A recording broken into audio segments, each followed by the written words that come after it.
Muy buenas noches, bienvenidos a una nueva edición de San Nicolás Debate, el programa de la Federación de Comercio e Industria, en su temporada número 28, séptimo programa del ciclo, con muchas cuestiones para poder analizar juntos, para poder compartir, porque están los protagonistas, porque está la información y porque está en una sociedad de conflictos permanentes que de alguna manera nos tiene entretenidos, pero por el otro lado, por supuesto, nos tiene muy tensos, porque todos esperábamos que la vuelta a la normalidad después de la pandemia tuviera, otro anclaje, niveles por lo menos de convivencia un poco superadores, ya que tuvimos que soportar más de 2 años y medio de pandemia que aún continúa, pero por supuesto se ha debilitado, pero la realidad es que no.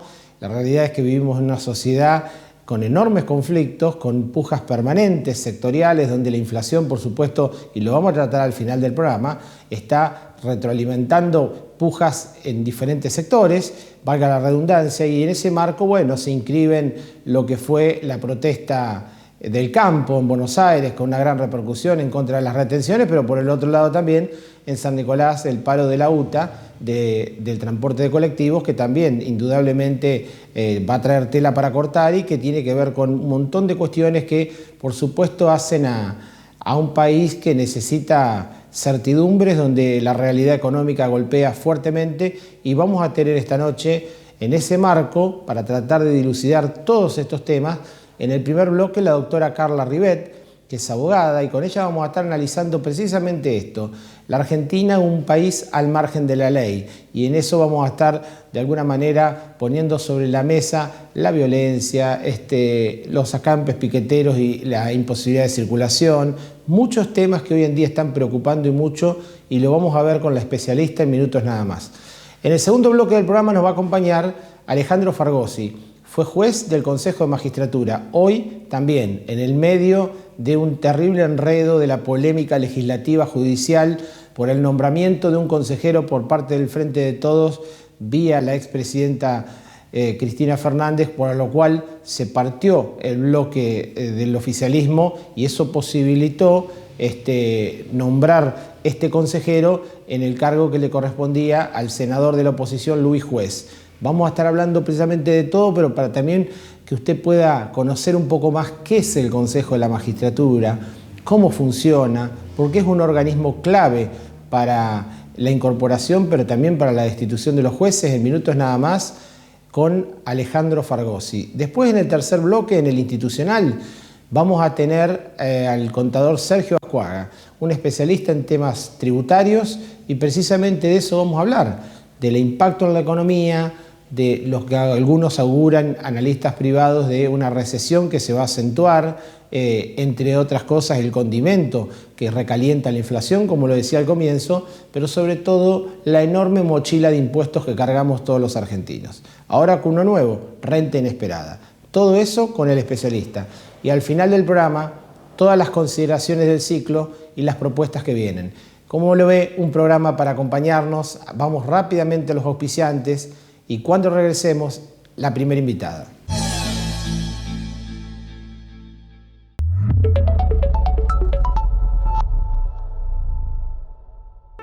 Pensá en macro, porque esa es la mejor forma de crecer, de salir adelante, pensando que todo es posible, a lo grande.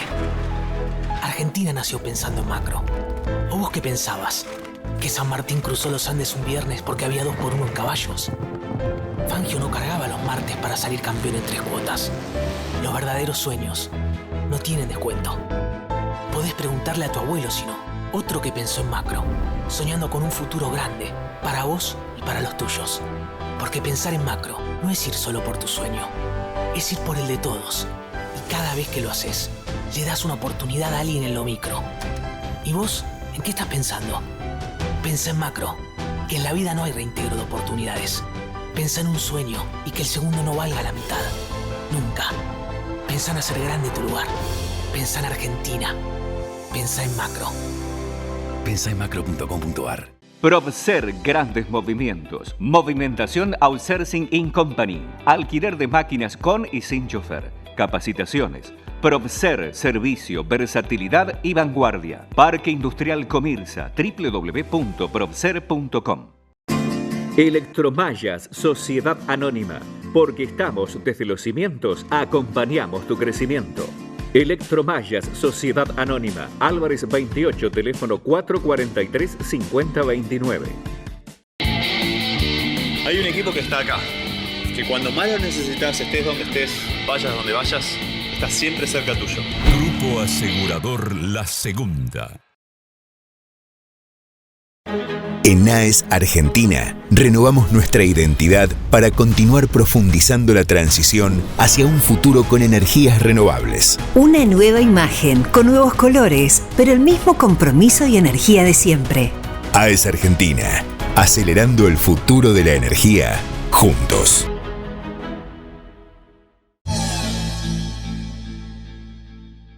Bueno, como lo habíamos anunciado, damos comienzo al primer bloque de San Nicolás Debate. Está con nosotros la doctora Carla Rivet. Buenas noches, Carla. Bienvenida a San Nicolás Debate. Buenas noches, Walter. Muchas gracias. Un gusto que nos estés acompañando. Muchas cuestiones para hablar con vos, pero como lo decía en la presentación, centralmente una mirada jurídica en el marco de tu experiencia y de lo que se vive. Bueno, lo titulé así un poco en el marco de la editorial.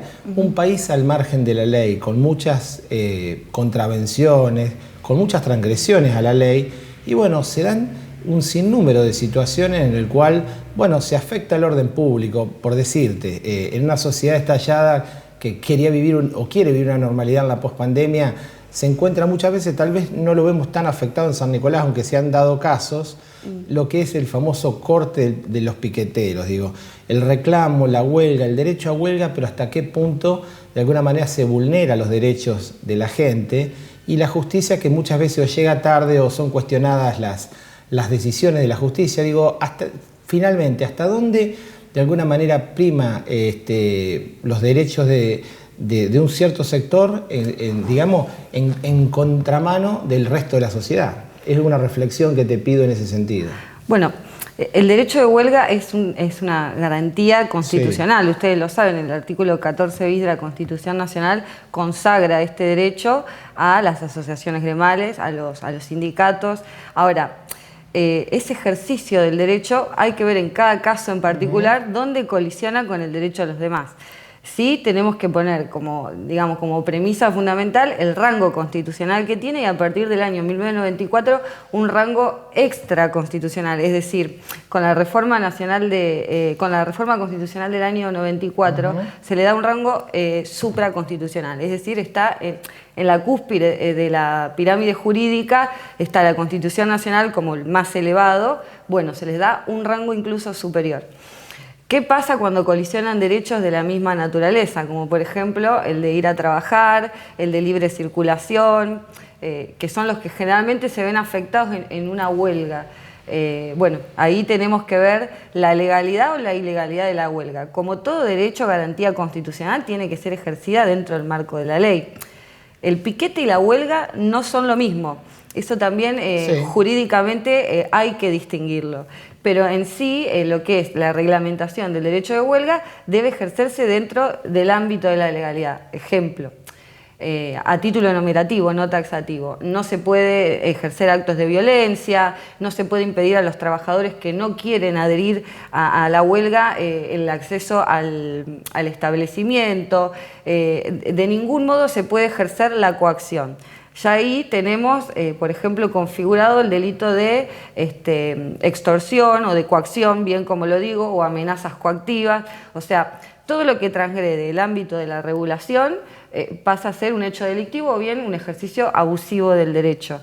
Pero hay que verlo en cada caso particular. Bien sabemos que por ahí los sindicatos, de los cuales yo, como reflexión que me pedís, considero que son un mal necesario para la democracia, no son un mal a secas, pero sí la degeneración de esa figura y todo lo que se da dentro del ámbito sindical creo que le hacen mucho daño también a la democracia, pero nunca estaría a favor digamos, de su desaparición. Sí de la modernización. De sí, totalmente. Sabemos que los gremios y los sindicatos llevan a algunas conductas de tipo extorsivas, lo hemos visto a nivel local, a nivel nacional, reciente acá en el ámbito de la ciudad. Sí. Y bueno, yo creo que también hay abusos de parte de los empresarios, porque sabemos que en este país el que tiene el dinero es el que tiene el poder real y el trabajador tiene esta garantía constitucional como única manera de ejercer presión para reclamar por ahí condiciones de trabajo dignas y bueno, sea el reclamo que sea. Pero el ejercicio del derecho de huelga, siempre que esté dentro del ámbito de lo legal, yo creo que es constructivo a la democracia siempre. Bien, te paso a otra cuestión. Sos abogada, te especializás en temas penales, básicamente llevas adelante tu profesión día a día con un montón de vicisitudes, de cuestiones, lo llevas adelante en San Nicolás.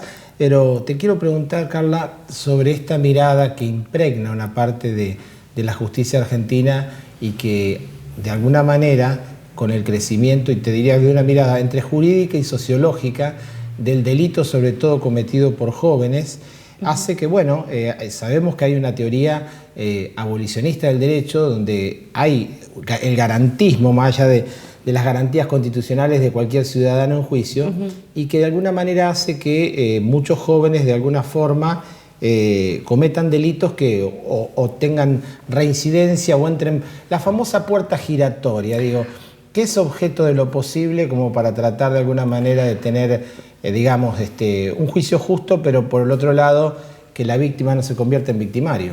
Bien, la famosa puerta giratoria hay que hacer una distinción muy grande porque la legislación hace mucha diferencia en cuanto a los menores y a los mayores de edad a la hora de juzgar. Sí. Siempre que nosotros tenemos un menor que comete un hecho delictivo, la ley específicamente busca que esa persona primaria, que nunca fue privada de la libertad, bajo cualquier tipo de justificación, la resocialicemos, porque recordemos que la finalidad de la privación de la libertad es la resocialización del reo. Todos sabemos que en la realidad no ocurre. El reo sale peor luego de cumplir el encierro. Entonces, cuando tenemos un primario y menor de edad, la ley va a buscar cualquier alternativa previa a ese encierro. Ejemplo, la internación en un instituto, la prisión domiciliaria con imposición de reglas de conducta, estudiar, trabajar, dejar de consumir alcohol, no frecuentar tal lugar, tal otro. Va a tratar por todos los medios de resocializar, de encaminar al menor, evitando el encierro. Ya cuando tenemos un mayor de edad, la puerta giratoria no es tal. Sobre todo, y quiero poner de resalto, yo ejerzo mi profesión acá, tenemos jueces de garantías con un criterio garantista, bien lo digo, pero tenemos jueces de garantías que hacen las veces de escribanos de los fiscales, es decir, se suman a la acción acusatoria y no es la función del juez de garantías.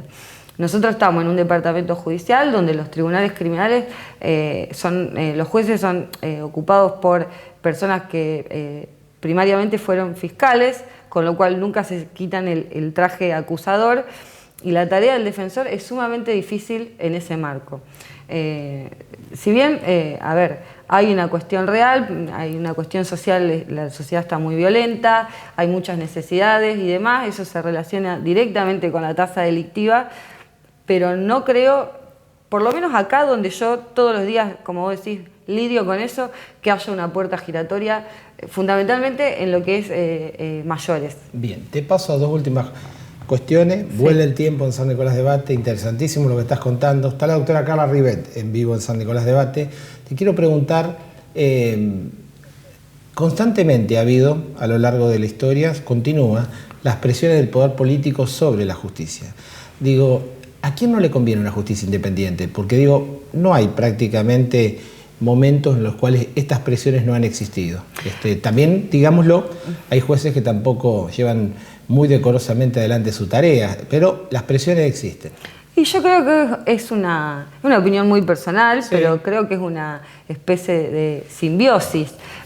Al poder político no le conviene una justicia independiente y a veces a la justicia no le conviene hacerle frente al poder político de turno, porque todos sabemos que en un plumazo se puede destituir o se puede remover a cualquier juez.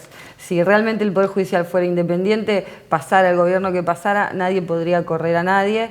Entonces los jueces realmente se atendrían a las constancias de la causa para decidir sobre cualquier cuestión. Bien, te paso a un tema que también tiene que ver un poco con las defraudaciones, con la estafa puntualmente, en el medio de un contexto donde todo esto está de alguna manera fervorizado por un montón de cuestiones que se están viviendo, pero finalmente por sujetos que de alguna manera llevan adelante un modus operandi.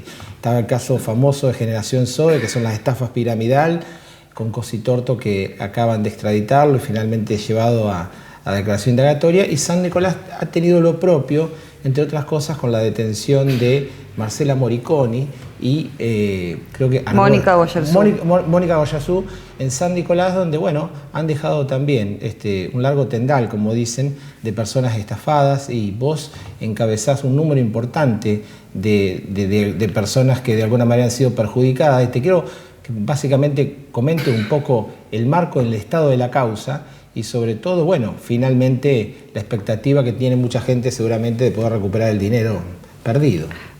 Bien, por lo general acá, en este tipo de causas, hay que analizar si podemos ejercer una acción civil para que las víctimas recuperen algo de dinero, o bien podemos ejercer un poco de presión desde el ámbito de la causa penal. Que yo opté por este camino. Sí. Constituía a mis clientes como particulares damnificados dentro del ámbito de la causa penal, a los fines de ir aportando prueba y de ir coayudando, digamos, a la investigación fiscal. En ese contexto, lo que nosotros buscamos es recuperar algo del dinero que le fue quitado a esta gente. Actualmente tenemos tanto a la que... A mi criterio hay una asociación ilícita, pero en la carátula todavía no está incorporado, así que en la carátula tenemos estafas reiteradas y tenemos privadas de la libertad a la señora Moriconi y Mónica Goyerzú, que es la socia en todo este andar. Han pedido en reiteradas oportunidades excarcelaciones, han pedido prisión domiciliaria, alegando cuestiones, afecciones de salud, las cuales mediante peritaje se ha determinado que no ameritan una libertad porque pueden continuar en tratamiento perfectamente dentro de la unidad penal. Pero sí se le ha dado la libertad, por ejemplo, a Landolfo, que sería el esposo de Moriconi, que era el tercer sujeto que a mí me hacía falta para constituir la asociación ilícita. Recordemos que la ley penal nos pide 3 personas. ¿Y cuáles son las motivaciones o las consideraciones para haberle dado la libertad al marido, siendo que vos considerás que es parte de la asociación ilícita? Bueno, hemos comprobado, o sea, hemos aportado pruebas mediante testimonios, mediante capturas de pantalla, mediante escuchas telefónicas, de que él era partícipe y tenía pleno conocimiento del ardid. Porque ¿en qué consiste la estafa? En la mentira, en invocar una empresa que no se tiene, en este caso una cerealera. Pero está comprobado el engaño hacia la gente, con lo cual él tenía conocimiento, participaba de la operativa, cobraba dinero, buscaba, hablaba con gente, llamaba por teléfono, y eventualmente cuando la esposa es detenida, esconde prueba, ingresa celulares a la unidad penal a escondidas, escondió también unos rodados que los llevó a Rosario, los vendió. De hecho, está comprobado en las escuchas telefónicas que alguien del mismo juzgado le avisa que va a haber un allanamiento. Entonces toma este tipo de medidas. Yo considero que la asociación ilícita está perfectamente acreditada. El mismo criterio tiene el fiscal, el doctor Julio Tanús, que realmente ha trabajado de maravilla. Pero bueno, el juez de garantía se ve que no consideró lo mismo oportunamente y le concedió la libertad. Sin embargo, todavía tenemos elementos de presión para ver si en algún momento conseguimos una propuesta de pago, que a mi criterio es lo único que les puede conseguir la libertad a estas 2 mujeres. Bien, bueno, continuará. Carla, te queremos agradecer muchísimo tu participación y por supuesto todos los conceptos que esta noche has comentado. Gracias a vos, como siempre. Bueno, pasó la doctora Carla Rivet, hablando de toda la cuestión de la justicia, de causas y bueno, un poco lo que de alguna manera marca el ritmo de la sociedad. Ahora nos vamos muy rápido a la pausa. Y cuando regresemos, otro abogado que participó del Consejo de la Magistratura, que también tiene un revuelo, vamos a decirlo así, si me merece la palabra, y estamos hablando de Alejandro Fargosi. Ya volvemos.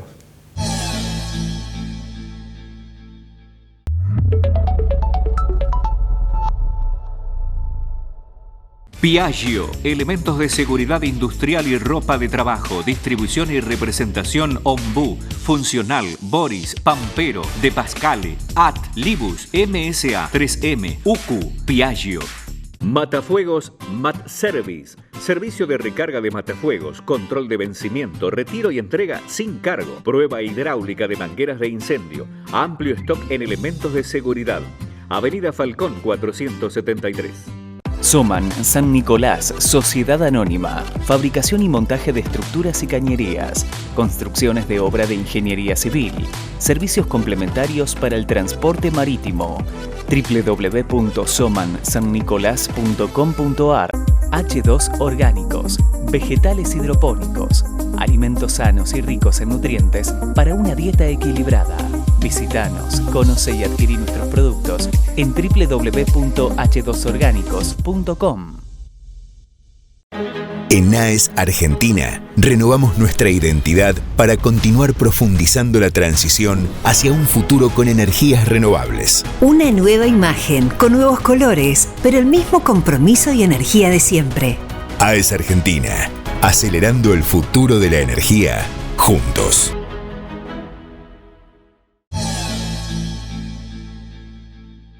Bueno, como lo habíamos anunciado, estamos en el segundo bloque de San Nicolás Debate y está con nosotros el doctor Alejandro Fargosi, que ha sido miembro del Consejo de la Magistratura. Buenas noches, doctor Fargosi, bienvenido a San Nicolás Debate. Buenas noches, ¿cómo le va? Muy bien. Bueno, doctor Fargosi, queríamos hablar con usted porque indudablemente es un hombre de sobrada experiencia en materia jurídica y el tema que nos convoca tiene que ver con todo este revuelo jurídico, legislativo que hay alrededor del nombramiento de 2 consejeros por parte, de Cristina Kirchner y todo lo que de alguna manera está hoy en día en el marco de la opinión pública. Primero quiero que partamos la entrevista y que le pueda comentar sencillo para que la gente entienda a grandes rasgos qué es el Consejo de la Magistratura. El Consejo de la Magistratura es un organismo que se creó en 1994 con la reforma de la Constitución y que sirve para hacer los procesos de selección de los que quieren ser jueces, de los candidatos a jueces. Se hacen ahí los concursos y también sirve para que con una especie de control sobre los jueces, aquellos jueces que cometen irregularidades o que de alguna manera violan la ley, son enviados a juicio político. O sea, es una especie de lugar donde se proponen jueces al Poder Ejecutivo y donde se enjuician jueces que incumplen con sus funciones. Bien.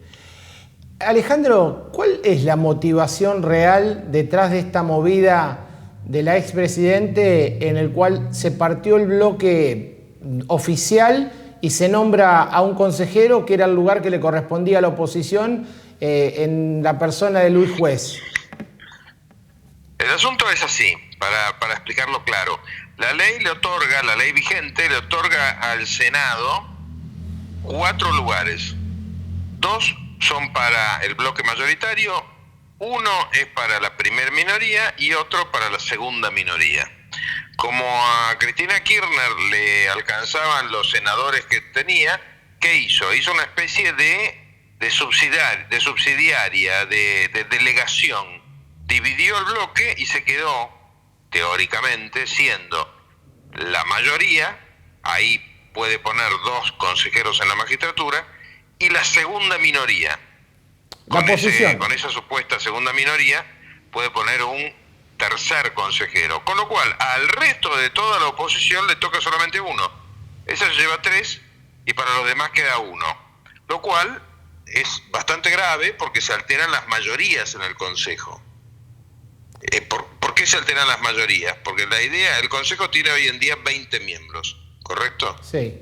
Los distintos miembros, ¿quiénes son? Hay 4 senadores, 4 diputados, un representante del Poder Ejecutivo, vamos por 9, 2 académicos, vamos por 11, 4 abogados, vamos por 15, 4 jueces, vamos por 19, y el presidente de la Corte. Cada votación uno tiene que juntar la mayoría, es decir, 11 como mínimo, para aprobar algo, y para designar jueces para designar candidatos a jueces o para iniciar juicios políticos se necesitan 16. Sí. ¿Correcto? Sí. Entonces, cada voto vale mucho. Esto no es como en el Congreso donde hay 200 y pico diputados y 70 y pico de senadores. Acá un voto es muy valioso. Lo que ha querido Cristina Kirchner básicamente es tratar de dominar al Consejo de la Magistratura. Bien. ¿Por qué? Sí. porque dominando el Consejo de la Magistratura mantiene a los jueces asustados y cree que de esa forma va a evitar ser juzgada, o por lo menos ser condenada. Alejandro, la oposición, que de alguna manera siente que le vulneraron el derecho a la participación del elegido Luis Juez, encabeza la posibilidad de una demanda por incumplimiento de los deberes de funcionario público tanto de Cristina como de Massa. ¿Qué posibilidades hay que esto prospere?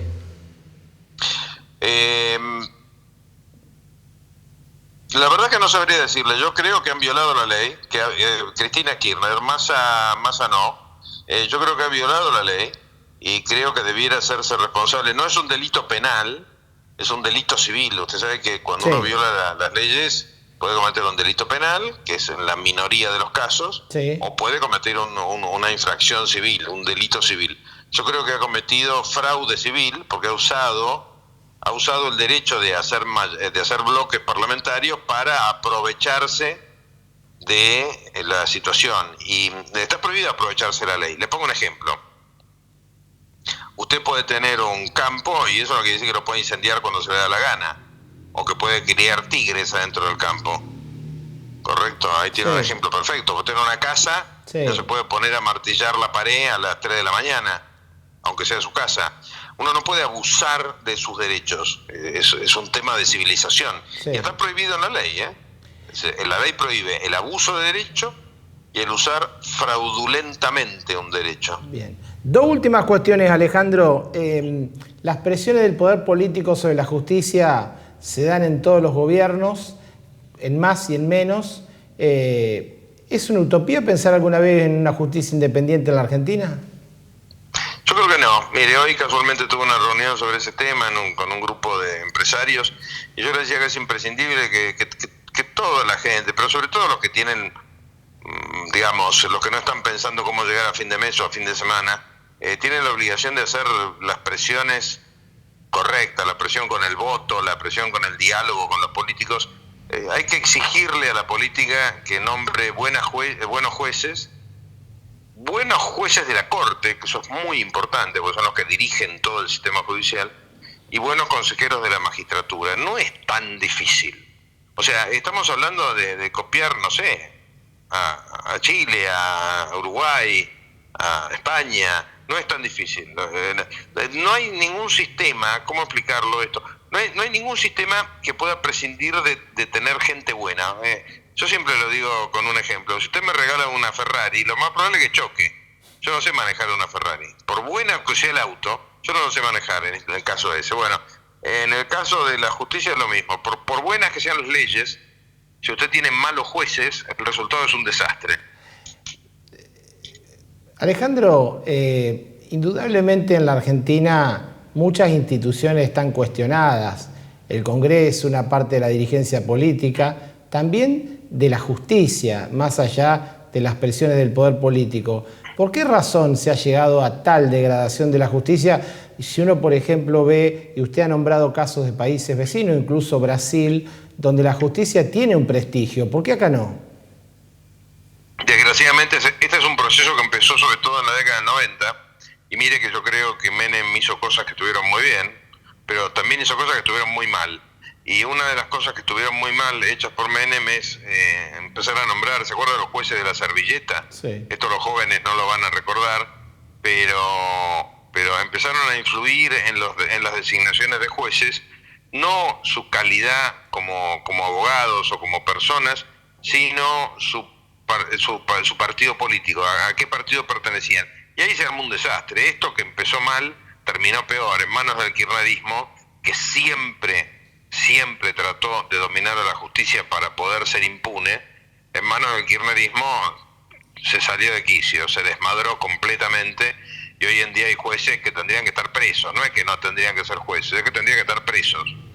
Bien, Alejandro, se nos fue el tiempo. Yo le quiero agradecer, como siempre, la generosidad de haber participado en el programa. Muy amable. No, por favor. Por favor, gracias a usted. Bueno, pasado Alejandro Fargosi, es consejero de la magistratura, bueno, dando lo propio, un hombre que conoció esa cocina y que de alguna manera ha mostrado su experiencia mediante los conceptos de lo que se está viviendo hoy con el revuelo del Consejo de la Magistratura.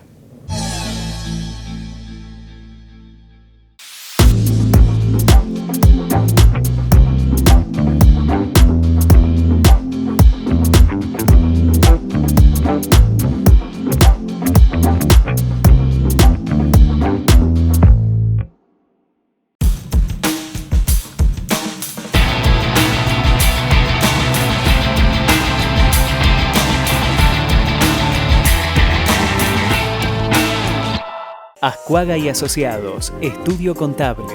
En San Nicolás, Chacabuco 66, primer piso. Y en Rosario, Corrientes 1489, cuarto piso, departamento 1. Administración@estudioascuaga.com.ar. Estaciones de servicios Shell Hipólito, SRL. Combustibles líquidos y GNC. Servicio de despacho de combustibles en zonas rurales e industrias. Servicio, calidad y seguridad en sus dos direcciones. Avenida Moreno, esquina Viale. Y Avenida Sabio, esquina Guido Hispano.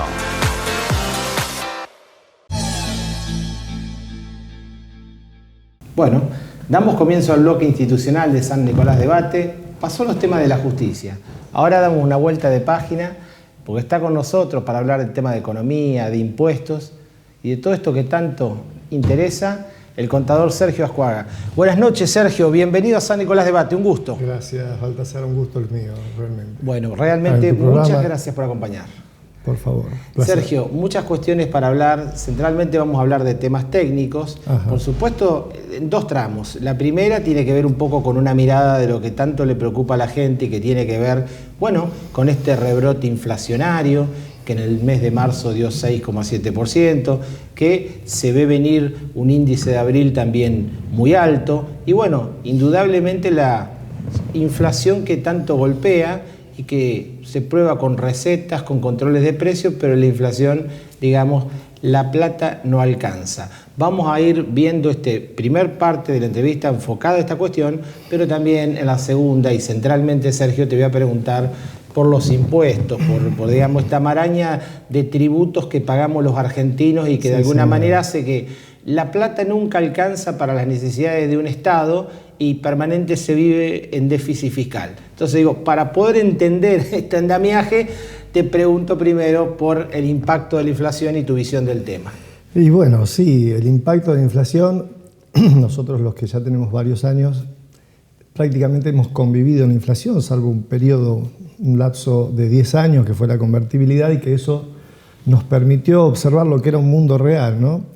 Pero después el resto de los últimos 50, 60 años hemos vivido en un enjambre de inflación y de medidas que en realidad poco ayudaron a establecer una economía seria y real.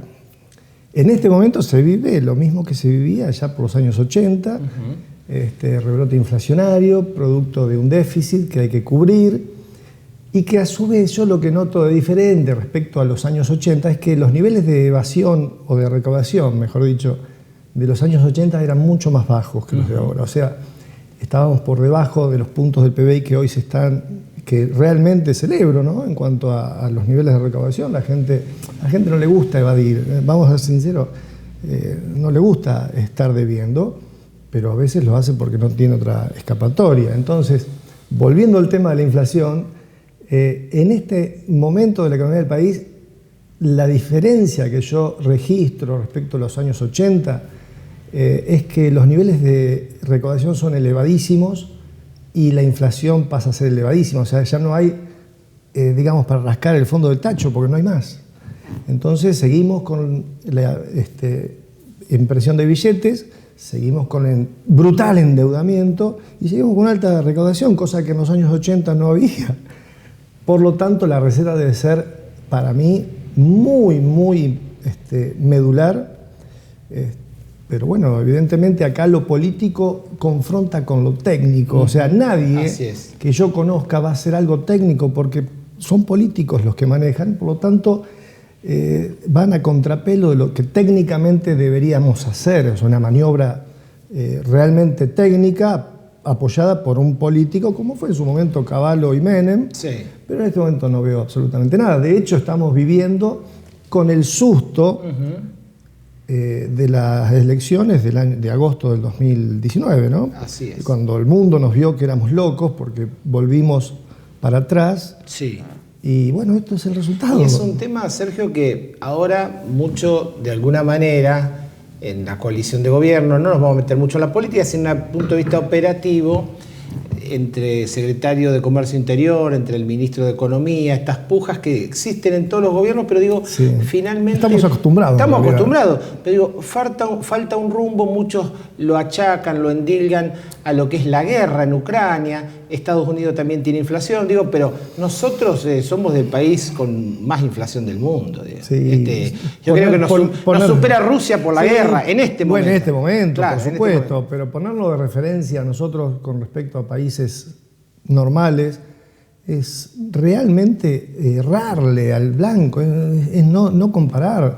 No podés compararte con países que por cuestiones macroeconómicas, reales, y que de alguna manera estas situaciones también demuestran cierta vulnerabilidad del sistema en sí. Así es. Que logran tener una inflación anual del 5%, que es preocupante. Nosotros estamos pero desbandados.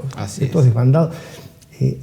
O sea, cuando vos contás esto a alguien que no sabe o que vive con una inflación del 3%, no entiende cómo hacemos para vivir. Así es. No lo entienden. Realmente. Cuando vos hablas de un plazo fijo a una tasa del 45%, ¿quién puede tomar un crédito? ¿Qué pyme puede ir a un banco a pedir? Si en realidad vas cuaga al banco a pedir plata y dice, no, flaco, se la presté al Estado si me paga mucho más que... Claro. O sea, el Estado en este momento es un elefante en un bazar. Para entenderlo, así de gráfico. Sergio, yo lo veo así, ese elefante también está en el marco de la segunda parte de la entrevista y de lo que te quiero preguntar con el tema de los impuestos. El sistema tributario, elefante el Estado, cada vez más grande, que quiere comer más, necesita comer más. Y bueno, finalmente, ¿cuántos impuestos, tributos en promedio pagamos los argentinos año tras año? Bueno, se hizo un inventario, porque hay que hacer un inventario realmente para lograr tener un registro de todos los impuestos. Hay cerca de 162 o 163 impuestos que pagamos, de los cuales muchos son insignificantes, pero están ahí, molestan y todavía están, ¿no es cierto? Y nadie se ocupa de quitarlos, por lo menos para sacar un poco de presión. Y no solamente de presión económica, sino de presión formal, porque, digamos, hoy tener una actividad implica, más allá de pagar los impuestos, tener muchísima cantidad de obligaciones y registros y cuestiones formales y de instrumentación que son realmente elevadas, más allá de lo que es en sí, el sacrificio de pagar los impuestos en una situación de, obviamente, de 15 años casi de recesión. Son 12, 13 años de recesión concreta. Más allá de que haya algunos casos en esta misma situación de empresas que han resurgido como Mercado Libre, como empresas que si hubiesen estado en otro país, esas cabezas, estos tipos serían Elon Musk, pero estarían a la altura de él, de un Elon Musk o no sé, de un Bill Gates. Así es. Sergio, increíble, ¿no? Sergio, es increíble. Y de esa maraña de 166 impuestos o algo así, se ha sumado renta inesperada. Si faltaban pocos. ¿Cuáles son los que más recaudan? ¿Cuáles son los más regresivos que vos conocés? Mira, hay un estudio hecho por tributaristas italianos que yo creo que son los que más, por lo menos a mí más me gustan. En un contexto de determinada presión fiscal, o sea, cuando ya la presión fiscal supera el 30%, ¿no es cierto?, el 40%, ya el Estado es el generador de la pobreza. Y es muy simple de entender. ¿Por qué? Porque es muy serio realmente. El Estado porque el Estado genera la pobreza. Cuando vos te fijás lo que vale un auto, la mitad es impuestos. Es impuestos. Que a su vez vos ya pagaste impuestos por la plata que vas a usar para comprar ese auto, ¿no es cierto? O sea que la presión fiscal es mucho más elevada, del 60 y pico % en Argentina. Por eso, este estudio que hicieron los italianos, para mí es muy, muy fidedigno respecto a lo que nos pasa a nosotros. Porque las grandes empresas, las grandes compañías, entendamos que en el mediano o corto plazo terminan trasladando el efecto impositivo a los consumidores. O sea, una cosa es a quién le cobras y otra cosa es quién lo paga. Bien. Entonces vos terminás pagando todo mucho más caro, que es lo que nos pasa si todos los argentinos nos miramos y decimos, ¿por qué es tan caro la Argentina respecto a otros países? Señor o señora, es por los impuestos, no le busque la vuelta porque es así, Baltasar. Así es. Sergio, ¿y qué trabajo? Yo te digo un caso, mirá la factura de la luz. Está clarísimo. Digo, ¿dónde has visto si alguna vez hubo algún atisbo de ir a una reforma tributaria integral o cuáles son las cuestiones que conspiran contra esto? Yo lo que creo es que una reforma tributaria no va a modificar nada, porque vos lo que deberías hacer antes de hacer una reforma tributaria es hacer un presupuesto base cero del Estado que tenés, sobredimensionado y obsoleto y ineficiente por donde lo mires, porque es toda una ficción. Nosotros hablamos hospitales, la seguridad, hemos llegado a una ficción. Funciona porque hay plata y se pagan los sueldos, pero vamos a los colegios y vemos que el sacrificio que hacen los médicos en los hospitales es colosal. Están en la trinchera haciendo lo que pueden, no tienen recursos. De hecho, el claro ejemplo es cuando un presidente interna a su esposa para dar a luz en una clínica privada. Claro, o sea, ahí está. En Nueva Zelanda la presidenta fue a dar a luz en un hospital público. Vamos a los ejemplos. Es Nueva Zelanda, un país chiquito, hermoso, por supuesto, pero todo funciona. Así es. Porque es real, no es una ficción como es Argentina. Cuando se habla de... Es un país hermoso. Cuando se habla de inseguridad jurídica, de falta de regla de juego, de todo esto, ¿no? La inversión, por lo que vos analizás, ves, ¿a qué países va? ¿Los de más o menor presión fiscal? Porque otra cuestión también es la calidad del gasto, digamos, o los servicios que pagamos por los impuestos que recibimos por los impuestos que pagamos. Yo, si soy empresario y pienso en hacer una inversión en un país de alto riesgo y de reglas que no son claras, voy a intentar hacer un negocio para llevarme la utilidad lo antes posible y eyectarme, porque ese va a ser mi negocio, porque si perduro, seguramente alguna medida o alguna situación me va a terminar fundiendo. Bien. Entonces prefiero ir a lugares donde obviamente voy a hacer un proyecto y dentro de mi expectativa voy a tener algunas variaciones, pero las voy a poder corregir. Bien. Y van a depender de mí más que del contexto y de las medidas que tome un gobierno u otro. Bien. En Argentina, Sergio, es alta la tasa de natalidad de emprendimientos, de los emprendedores, pero también se ve, y tuvimos con emprendedores la semana pasada en el programa, alta la tasa de mortalidad. Digo, indudablemente hay todo esto que vos decís. Claro. En la práctica, con clientes tuyos que llevan adelante o te consultan por un proyecto emprendedor, ¿cuánto de la cuestión impuestos les pesa esa mochila fiscal como para emprender finalmente? Yo tengo la particularidad que, obviamente, cuando te traen una propuesta, realmente me genera mucha admiración. Porque sabiendo desde adentro lo que cuesta, lo que significa, el empresario argentino y el pyme es una gacela en la sabana africana, todos los días sale a comérselo a alguien. Ministerio de Trabajo, la RT, todos los días. Entonces, cuando viene una persona con una idea para hacer un negocio, obviamente me genera muchísima admiración y obviamente analizo el negocio y de hecho existen negocios todavía que a pesar de todo esto funcionan.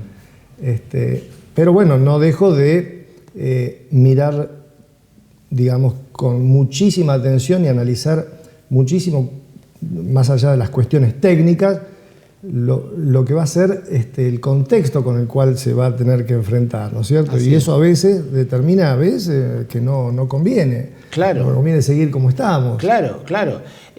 Sergio, obviamente no hay una receta única, como vos decís, porque cada emprendimiento tiene sus particularidades, su contexto, sus pros y sus contras. En el ánimo del cliente, del comerciante, del industrial que habla con vos, ¿cómo lo ves en este contexto? Porque digo, el 23 falta mucho, más allá del recambio de gobierno, como para tener un horizonte de los años por venir. ¿Lo ves entusiasmado? ¿Los ves convengamos que salimos de una pandemia. Sí. Mira, los veo muy ocupados. Ajá. O sea, a veces el hecho de tener que trabajar y hacer tantas cosas a la vez hace que casi el empresario, por lo menos cuando hablamos de gente de empresas pymes con 10, 20 empleados, no tenga tiempo ni siquiera para tomar decisiones estratégicas. O sea, para dedicarse a lo suyo. Está en la cotidiana y muy preocupado, ¿no es cierto? Preocupado solamente con el hecho de lograr pagar los sueldos y cumplir con las cuestiones necesarias para que la empresa abra todos los días las puertas.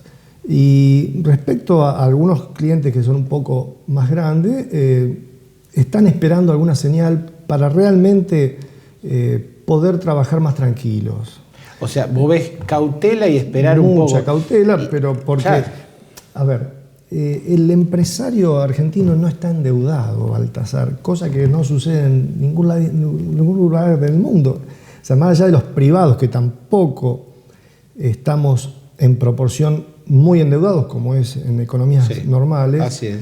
Acá el único endeudado es el Estado, volvemos a lo mismo, ¿no? Porque el particular o las empresas trabajan con capital propio porque primero es carísimo salir a buscar plata a la plaza. No hay crédito. No hay crédito.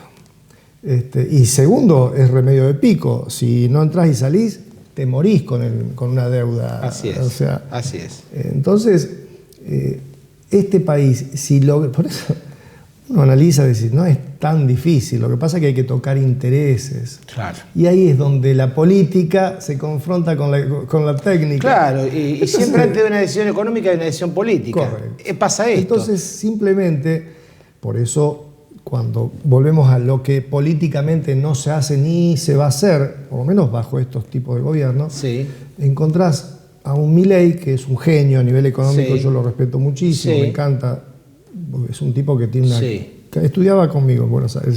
Mirá vos, compañero de Milei. Sí, en la UBA.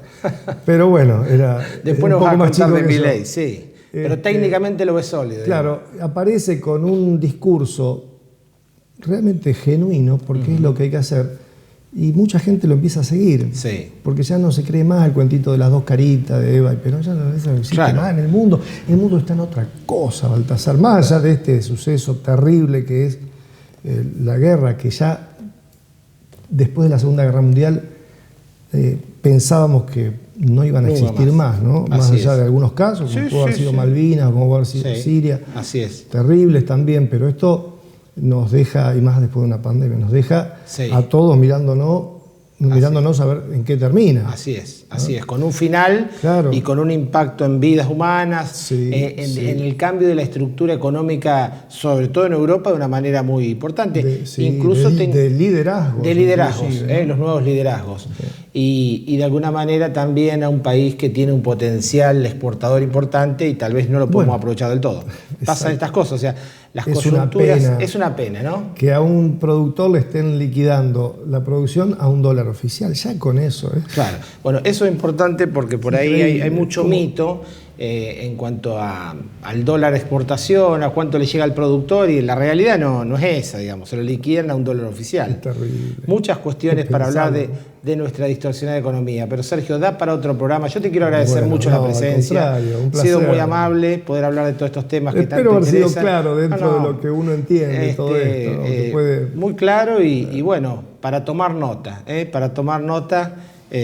una economía distorsionada que, bueno, como siempre, va a haber muchos capítulos. Ha sido muy amable. Gracias a vos. Bueno, lo pasó por San Nicolás Debate, el tercer invitado de la noche, el contador Sergio Ascuaga. Bueno, en un mano a mano, ofreciendo la experiencia, la visión del tema, la economía, la política y toda la receta de una Argentina que necesita encontrar un rumbo. Ahora sí, lo que tenemos es la pausa y cuando regresemos, todas las consideraciones.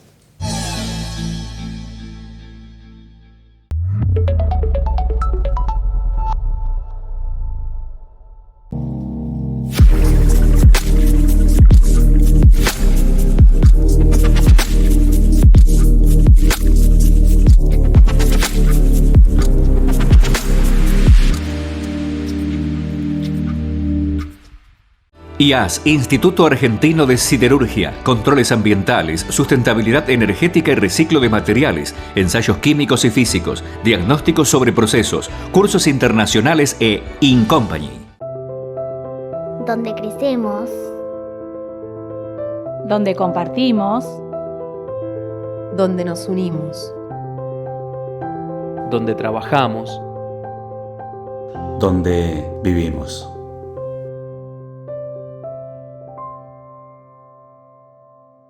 Polibás, autoservicio de embalaje, atención a comercios y empresas, cotillón para fiestas. Polibás, Belgrano, esquina Urquiza.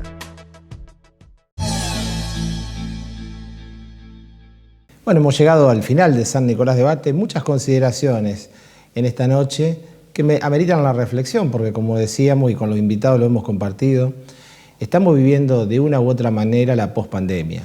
Una pospandemia que esperábamos tuviera, bueno, esa normalidad tan ansiada después de 2 años y medio de encierro, de muchas víctimas, de muchas pérdidas, pero nos encuentra en una fricción en la sociedad, en cuestiones que tienen que ver con pujas y que en todos los casos lo transversal es lo económico, cómo nos impacta la inflación.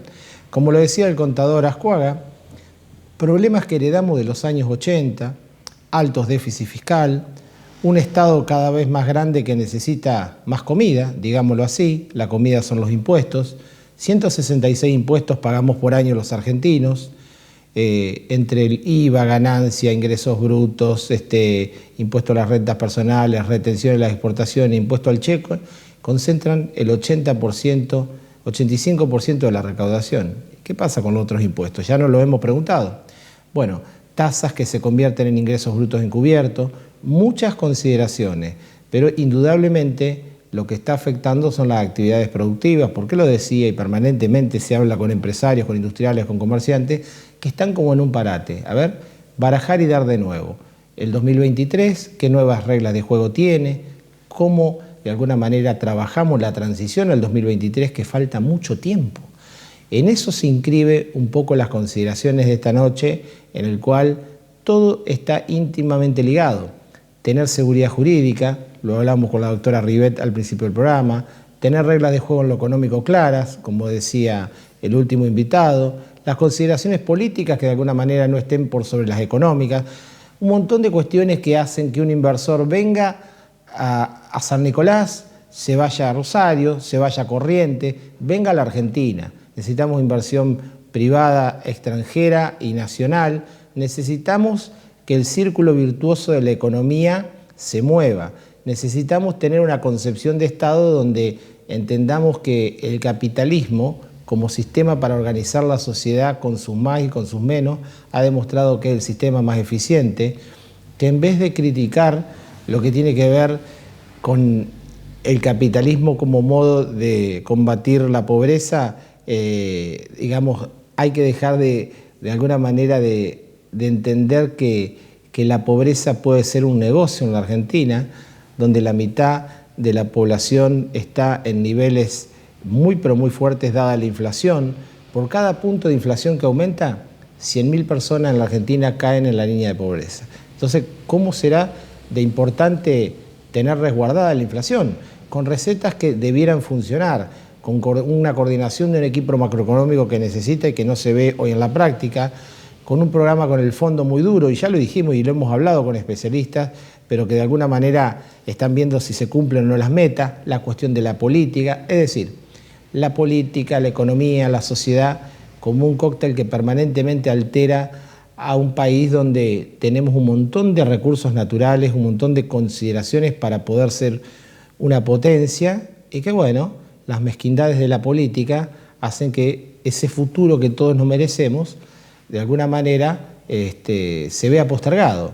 Creo que está en nosotros mismos como sociedad poder formarnos, capacitarnos, trabajar día a día, encontrar nichos de mercado para un emprendimiento, para un desarrollo y encontrarle la vuelta en este país que tiene tantas vicisitudes, que parece un electrocardiograma, sube, baja, no hay forma de tener un horizonte certero para la planificación. Nos pasa eso en la vida cotidiana, y yo creo que ya, y en un ámbito de mayor consideración sociológica, más allá de las cuestiones económicas que importan y rigen en una sociedad, es un enorme momento para el reencuentro con nosotros mismos, con la sociedad que queremos ser, con los vínculos que muchas veces estuvieron postergados por la pandemia, con la necesidad de seguir con las reglas de protocolo, con los distanciamientos, con la higiene, pero de una manera de cercanía afectiva con los seres queridos para encontrar un sentido a nuestras propias vidas, que me parece que ese es el fin último del ser humano. A eso tenemos que reencontrarnos porque una sociedad se hace más interesante, más pujante, cuando tiene una comunidad organizada, cuando tiene reglas de juego, cuando tiene formas de convivencia, que es lo que nos falta, porque finalmente las leyes, la justicia y las consideraciones solo son permeables cuando de alguna manera la gente considera que es justa y las cumple, punto. Eso en el ámbito de la economía, de la justicia y de la sociedad. Entonces necesitamos líderes lúcidos que nos expliquen a dónde queremos ir, a dónde nos llevan, y eso que tiene que ser tomado por la sociedad. Me parece que necesitamos participar cada vez más, informarnos cada vez más, tener todas las voces. Este programa se propone de hace 28 años, con mejoras, con muchas ganas de estar todos los jueves, como esta noche, en sus casas, permanentemente provocando el pensamiento, permanentemente provocando la idea de que participa gente de todos los sectores y que finalmente la conclusión es la que usted saca en su casa, en su entorno, en su vida. Y me parece que ese es un elemento donde la formación, la educación, las ganas de superarse, lo son todos. Muchas veces planteo en el programa, y el tiempo de este editorial me permite volver a refrendarlo, que la sociedad argentina tiene, entre otros males, la que vivimos, la que me incluyo, querer estar mejor en vez de ser mejor. Y querer estar mejor es un problema económico. Ser mejor es un problema de índole cultural, educativo, que tiene que tener un arraigo en la sociedad. Muchas veces, como decía el escritor Borges, lo que nos pasa es que somos habitantes y no ciudadanos. Y esa consideración penetra profundamente en nuestra sociedad, en nuestra manera de participar, en la culpa la tiene el otro, el famoso tema de Poncio Pilato, me lavo las manos, y me parece que eso no debe ser así, que tenemos que entender que el prójimo es nuestro próximo, y en ese marco tenemos que generar una comunidad de mayor empatía, de mayor relacionamiento, y ahí sí, cuando todo esto se concatene,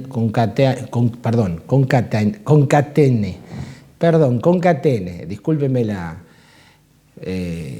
verborragia, ahí vamos a ser realmente la potencia que necesitamos ser, la que fuimos, porque a fines del siglo XIX y principios del siglo XX, este país fue el primer país del mundo, la primera potencia mundial. Algo nos pasó para reflexionar. Se me va el tiempo, me están marcando, muchas consideraciones para hacer en el editorial, pero sobre todo para la reflexión. Agradecerles enormemente el acompañamiento, recordarles que estamos en redes sociales, estamos en YouTube, en Facebook, en Spotify, en Instagram, en todas las redes sociales de la Federación de Comercio e Industria, San Nicolás Debate. Como siempre, agradecerle a quienes acompañan este programa, este gran equipo de San Nicolás Debate 2022, con Leo Peón Producciones, con Michael Movio, con Ana Paula Fernández y por supuesto con ustedes, que desde hace tantos años siguen acompañando este programa, y a todos los auspiciantes que hacen posible que estemos todos los jueves. Muchas gracias, les recuerdo que las repeticiones son este sábado a las 22 horas y este domingo a las 18:30 horas. Han sido muy amables, muchas gracias, a cuidarnos y hasta el próximo jueves.